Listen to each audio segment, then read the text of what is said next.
student, this is Pankaj Kumar. Welcome to Bullseye channel. Student, in this video we are going to learn the numericals based on calculation related with the weight and the volume of substances. Student, video के इस session में हम लोग ये जानेंगे कि किसी दिए हुए सब्सटेंसेस का मात्रा कैसे निकालेंगे, मास कैसे वेट कैसे निकालेंगे, as well as normal temperature pressure पर उसका वॉल्यूम कैसे फाइंड आउट करेंगे. लास्ट वीडियो में मैंने आपको एम्पिरिकल एंड मॉलिकुलर फार्मूला से रिलेटेड सम्स बताया था. इस वीडियो में हम लोग रिलेटेड वेट जो भी है, calculations of weight and as well as volume of that substances find out करना सीखेंगे. इसके लिए मैंने एक एग्जांपल लिया है. वीडियो के अंत तक बने रहिए. With the help of this example, you will come to know that how to solve this kind of sums. So student, let's start this session. First, ये जो sum है student उसे पढ़िए. मैंने आपको बार बार कहा है कि जब भी कोई न्यूमेरिकल आपको solve करना हो, at first read the instruction 1 or 2 times so that you can understand what we have and what we have to find out.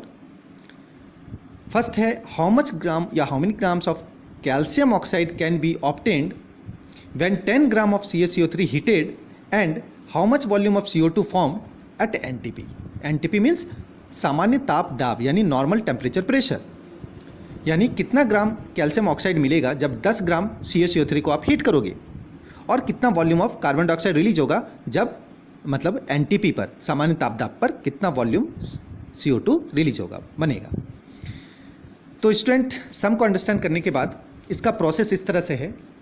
सबसे पहले आप इसके इक्वेशन को बनाइए. इसका केमिकल इक्वेशन क्या है?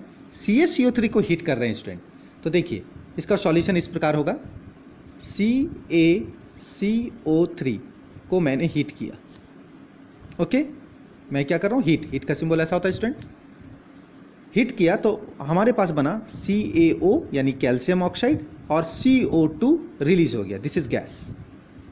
ओके, गैस को हमेशा इस साइन से इंडिकेट करते हैं. अब जान लीजिए स्टूडेंट, सबका हम लोगों को आपको पता है मॉलिक्यूलर मास निकालना आप सीखे हो. बोलिए कैल्शियम का कितना होता है स्टूडेंट? 40 होता है. कार्बन का 12 होता है और ऑक्सीजन का 16 होता है. तो इसके 3 हैं मॉलिक्यूल्स, इसलिए 16 इंटू 3 टोटल हो गया 40 and 10 40 52 and 16 3 48. That means 100 gram. Okay, clear है? नेक्स्ट आपको क्या पूछा? याद रखिए 2 चीज़ पूछा है स्टूडेंट. CaO की मात्रा पूछा है, कितना वेट लगे होगा, और CO2 का वॉल्यूम पूछा है एट NTP. ओके, आप साइड में इसको NTP जब भी लिखोगे स्टूडेंट, एक चीज़ माइंड में रखिएगा, जब भी NTP पे पूछेगा तो हमेशा 22.4 लीटर होता है. कितना होता है स्टूडेंट? 22.4 लीटर पे ही वॉल्यूम फाइंड आउट करना होता है. इस चीज़ को माइंड में सेट कर लीजिए. 22.4 litre, this is by default. तो कैल्शियम ऑक्साइड का आप बनाइए, कितना ग्राम हो रहा है? कैल्शियम का हो गया 40 और ऑक्सीजन का हो गया 16. दैट मीन्स 56 ग्राम. ये आप सेपरेट करके फाइंड आउट कर लीजिए. अब एक एक करके जैसे यूनिटरी मेथड होता है ना, वैसे सॉल्व करेंगे. लिखेंगे सिंस 100 ग्राम को जब हम हीट किए तो कितना मिला स्टूडेंट? 56 ग्राम. तो लिखिए 100 ग्राम CaCO3 heated, then 56 gram CaO obtained. Okay, CaO obtained. तो therefore आपको क्या दिया है यहाँ पर? देखिए 10 ग्राम दिया. आपको कितना दिया है? 10 ग्राम गर्म करेंगे तो कितना होगा? तो लिखेंगे 10 ग्राम CaCO3 अगर मैं हीट कर रहा हूँ, डॉट भी आप दे सकते हो, तो आपका होगा 56 इंटू 10 डिवाइडेड बाय 100. अब जो कैंसिल हो रहा है आप कैंसिल कर सकते हो, 0 0 कैंसिल. दैट मीन्स आपके पास 5.6 ग्राम CaO फॉर्म होगा. Okay, this is your answer. इतना CaO आपका मिलेगा, इतना सब्सटेंस आपका कैल्शियम ऑक्साइड मिलेगा.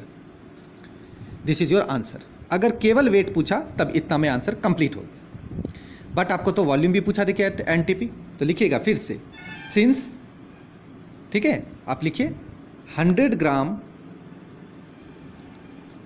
CaCO3 कैल्शियम कार्बोनेट फॉर्म या येल्स कितना होता है स्टूडेंट एनटीपी पर? 22.4 litre. Okay, 22.4 litre CO2 release किया, ठीक है, CO2। तो 10 ग्राम में कितना रिलीज करेगा?